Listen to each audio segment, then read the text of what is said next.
All right, we're rolling. Okay, and if it stays like that, we'll be good. I'll be able to wrap up. All right. Hello. How are you doing? Okay. You're okay? I'm okay. Just want to check in and how our week's been and how we've thought about some of the things discussed last time. Has anything changed or anything come up for you? I did have a fight with my dad the other day, and I just kind of shut myself in my room. Do you mind talking a little more about that with me? Yeah, it was just I think my dad caught kind of like upset because he was on the phone with my mom, and I think they heard like I was going to therapy, and then I feel like he kind of took it out on me and something like that. Because I even told him I was like, I don't know why I'm in therapy, like I don't get it. And he was kind of like, oh my gosh, you and your mom are the same. And I was just like, I don't like hearing that. So I just kind of like, yell at him and stuff and just shut myself in my room. A little bit of the blame game again. Yeah. Here you go. And somehow that triad of you, your mom, and then you getting caught in the middle. Yeah. It's leading to some confrontation with your dad. Can you tell me a little bit more? I think the word you used was, well, actually, I can't remember the word you used, but you had said you kind of got into it or something happened, and I was just kind of wondering what that looked like. Like my arguments with my dad? Yeah, like. I'm kind of not comfortable talking too much about it, but I can just say like usually it's just like yelling at each other, Yelling at each other. Screaming and stuff. So there's that. Well, thank you for sharing that with me. Again, I don't want to go anywhere that you're not ready to go.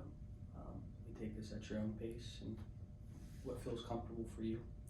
I was just kind of curious how that interaction plays out. Yeah.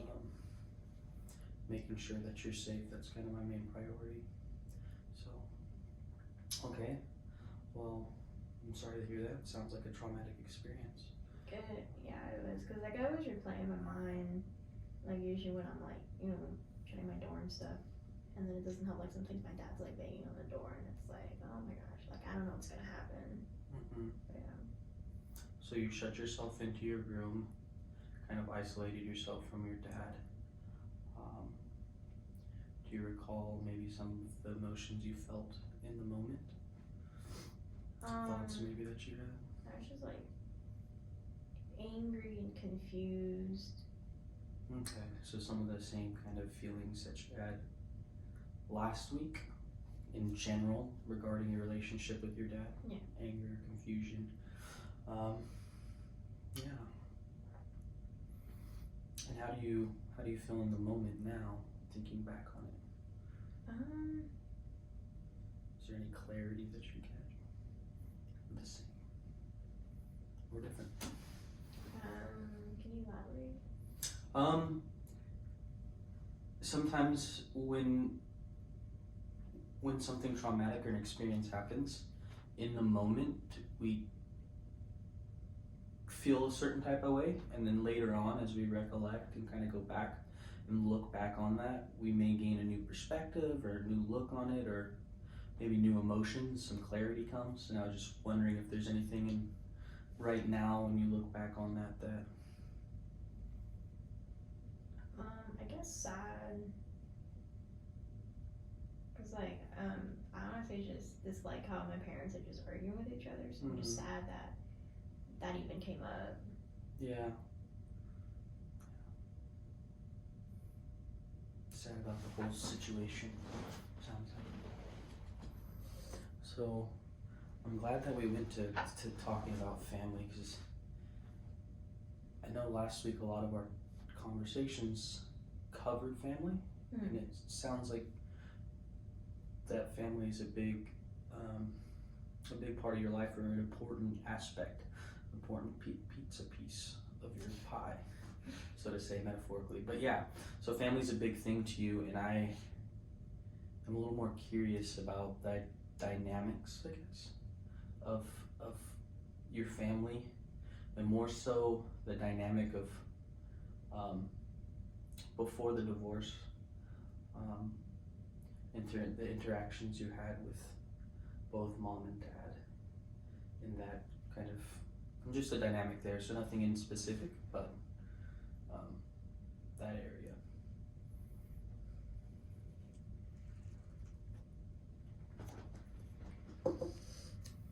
Like just talking about family. Mm-hmm. Yeah. Prior to the divorce. Oh, prior. Yeah, I just want a better picture before. I think we talked a lot about kind of what's currently going on, and I just want to kind of compare that to, want to look at what was kind of going on before. I mean, before it was fine. Like I would always be with like my well, not siblings, but like my cousins. I see them like family. That was always on my mom's side. I don't really know too much about my dad's side, but mainly with my mom's side. Like I'm just taking care of the cousins or just hanging out with them when I could. But honestly, most of the time it was just me taking care of little fellas. But I was still around like my aunts, my uncles, my grandmother, and my mom. So that was nice. Like I was like sitting at the table with them, and like the the bigger adults. I could just eat and just listen to their conversations. Yeah, a lot of interactions. Yeah.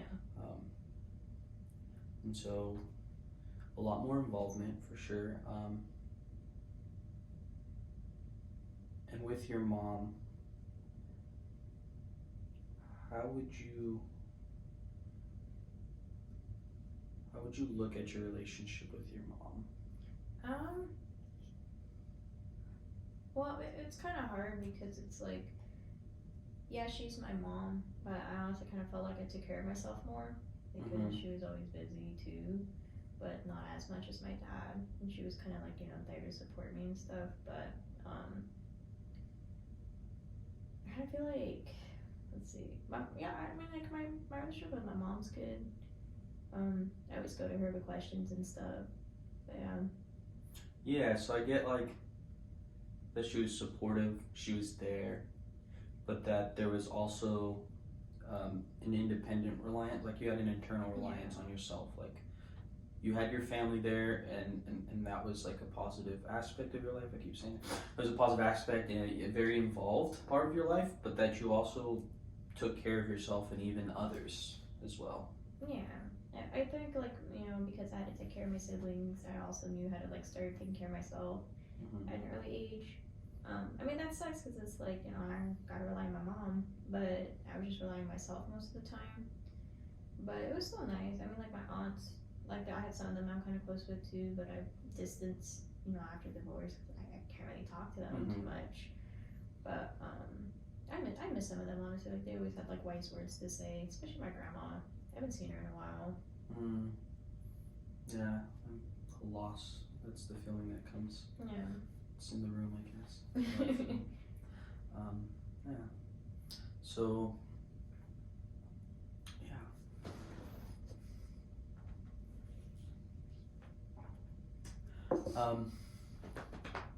So relationship with mom, like we said, there was a close connection between the two of you, but you also were reliant and independent yourself and took care of yourself.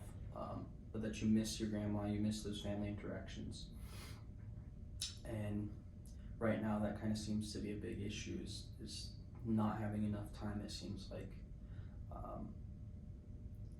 Spending time with them, you're only getting 2 days a week, and even then it might just be mom that you see and not necessarily the whole family. Yeah. Has anything come up in terms of thinking about how we can increase family time with the other side of the family? Not that I can think of. No. Maybe like a couple hours I can ask my mom if we can go visit, but even then like she can get pretty busy with her schedule. But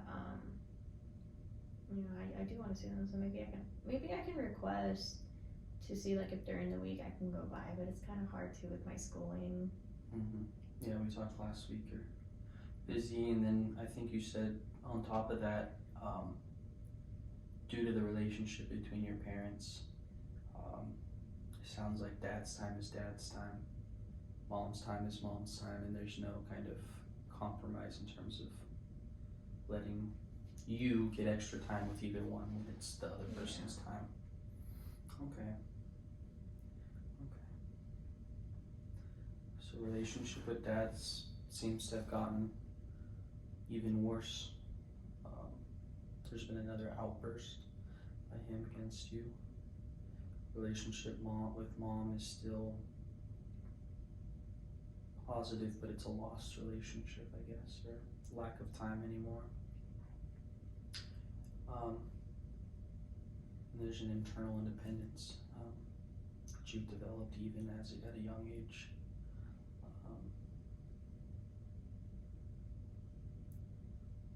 Do you think your internal independence is kind of a coping, something you've learned to do to cope with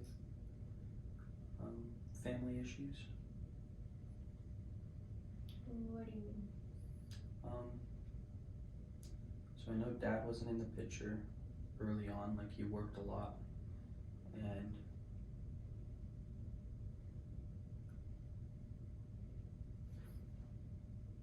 I can't say, only you would know if there was issues earlier on in the relationship, but it sounds like from an early point in time you learned to be resilient and to depend on yourself just as much as you depend on family.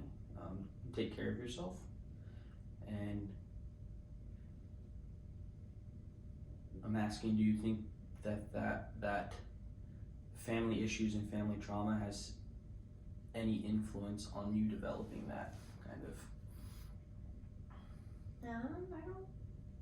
or just came naturally? I guess is kind of the opposite opinion. Yeah, I don't really know if it's too sure. Just kind of how it is. Yeah. Okay, yeah. Just kind of a shot in the dark, I guess. There. Well, right now we're not necessarily doing too well in terms of taking care of ourselves. It sounds like, at least as of last week, not a lot of sleep and sleep issues, not having a lot of fun, and not having a lot of motivation to do schoolwork. Yeah, I don't like doing schoolwork. No. Like, I know I should do everything, I'm just like, I don't want to. What, when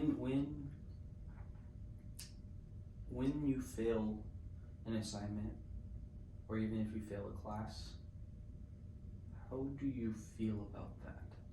Scared, because I know my dad's gonna like kill me or something. Like, I'm Okay. terrified. But We mean metaphorically, right? yeah. But I'm just like, oh my god, it's just scary. And then I feel bad like I've let my mom down. But I'm just terrified of my dad and how he's gonna react. Okay. So there's a combination there of fear from one parent and then letting down the other parent.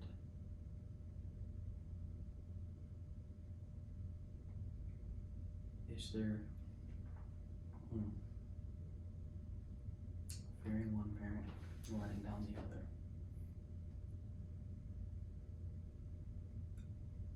Does one of those resonate more so than the other? Is there like a greater fear or a greater feeling of letting down? Yeah, like I'm like scared of my dad when he's gonna react, but I'm also just sad because I don't want to disappoint my mom. And when you disappoint mom, how does that play out? How does she react? What kind of cascades off that? She gets like teary eyed, and then she's always like, "You're gonna put like a bad name on the family to keep doing this.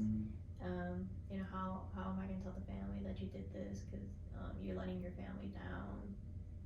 So excited that I know when I was younger, she used to always boast about me. Like, she was always like, "Oh my gosh, my daughter, you know, they're straight A's and everything." And now it's not like that.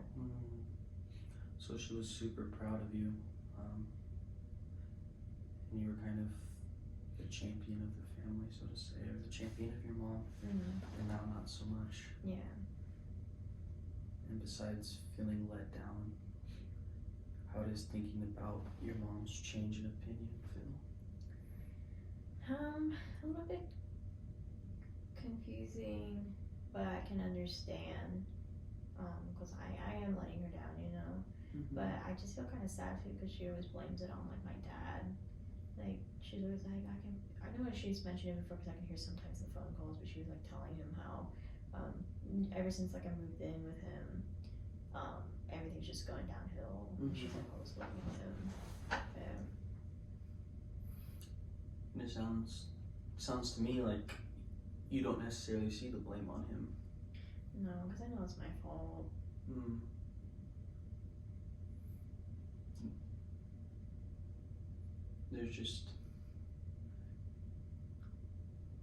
There's still just no motivation.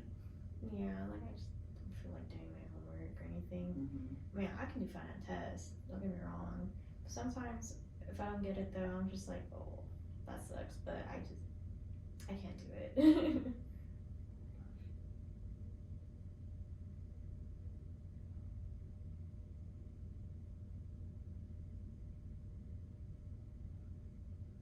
I'm curious about that.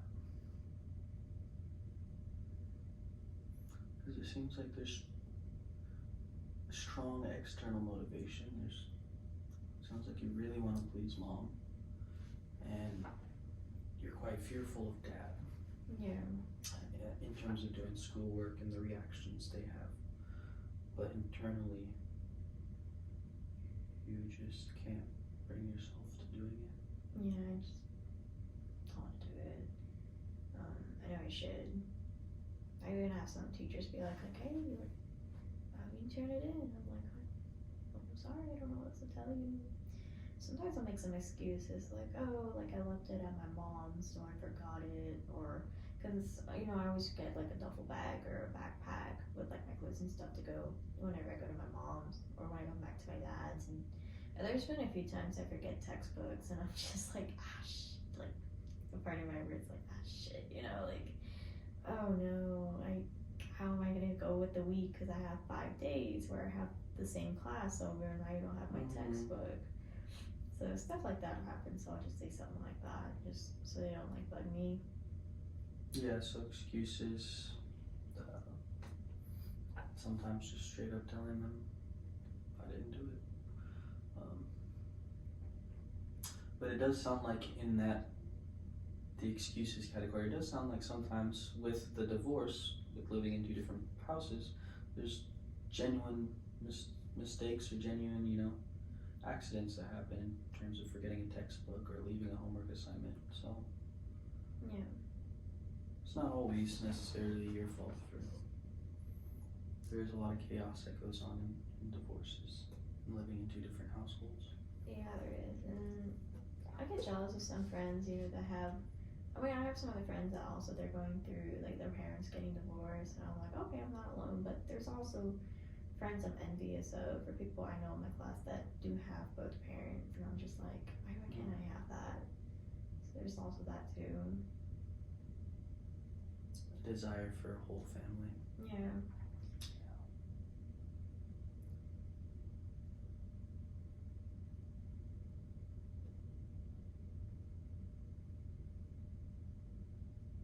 Do you feel like a whole family's possible again? I only wish for it. I don't know, cause like just seeing my parents argue, it can get kind of tough, and I'm just like I don't even know. And I know like in the beginning when everything started going on, my grandma also would be like upset at my dad too. I don't know too much of what happened. I just know that they just split. But yeah, there's that. Yeah. Because I know last week we had talked about there's feelings of guilt for causing the divorce. Yeah. I was purely curious about your wishes, I guess, about the family. It sounds like, sounds like you wish, but you understand that this involves your parents and not necessarily you in terms of putting them back together.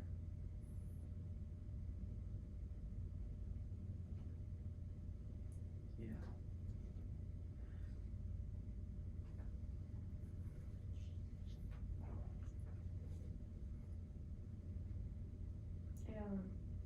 really not know what else to say. Yeah.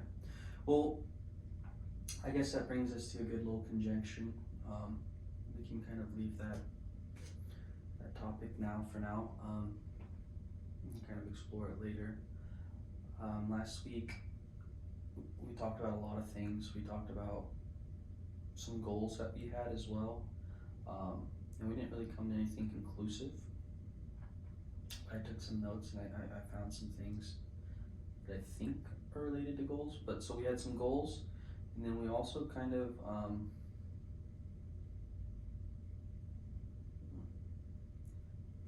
lost the second thing I was going to say. But we talked about some goals. I would just say, is there anything that kind of pops up to you in terms of like, I feel like I've kind of had a lot of control of like where we go and dictate, and that's not necessarily my philosophy. Oh, I just remembered the second thing.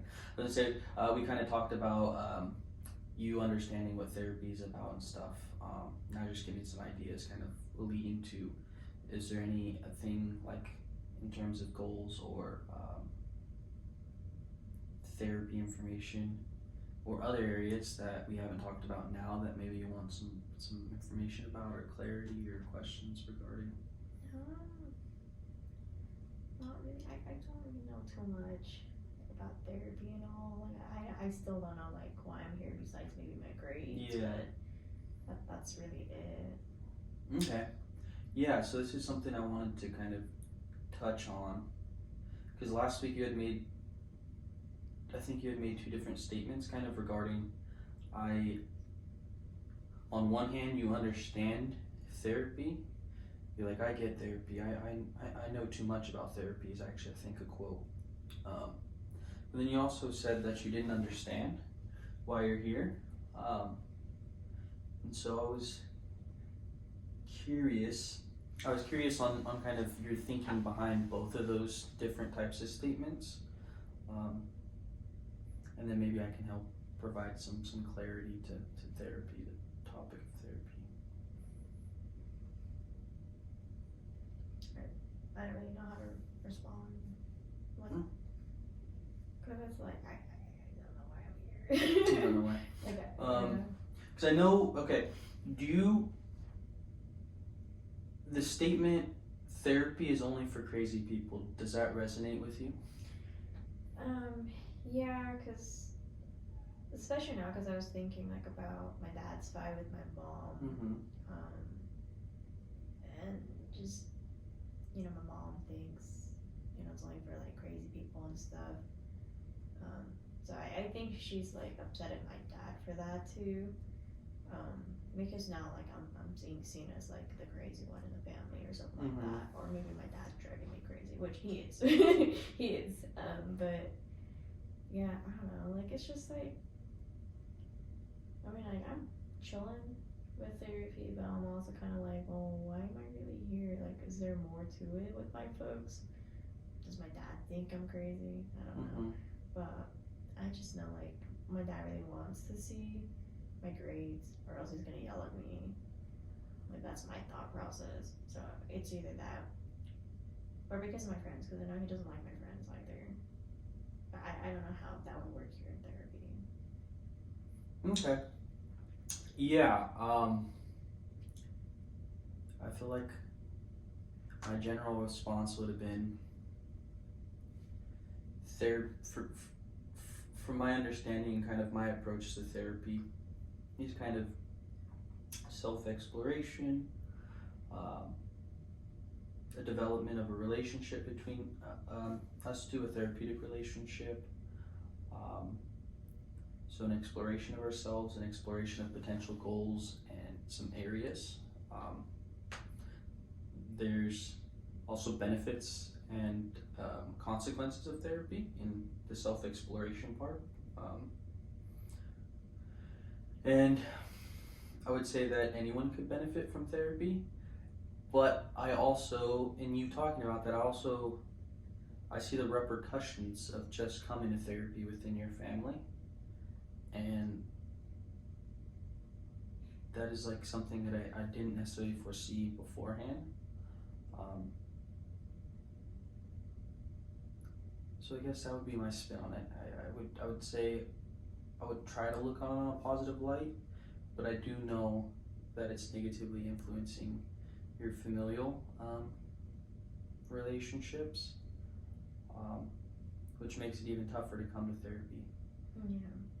So I understand your confusion and maybe even a little distrust or dislike for therapy.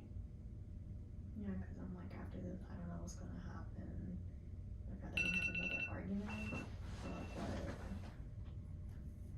Yeah, because of me again.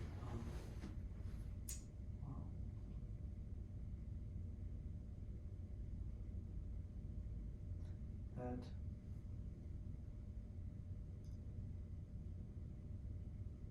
That kind of makes me feel like it feels like pointing the finger at myself. I guess is how I'd say. And that was our timer, so we sadly ran out of time. I'd like to continue this discussion next time when we come back. Oh. And I appreciate your courage for coming here. That's a new one. I appreciate your courage, your commitment, and personal acceptance of therapy right now. So thanks for working with me Thank you. again.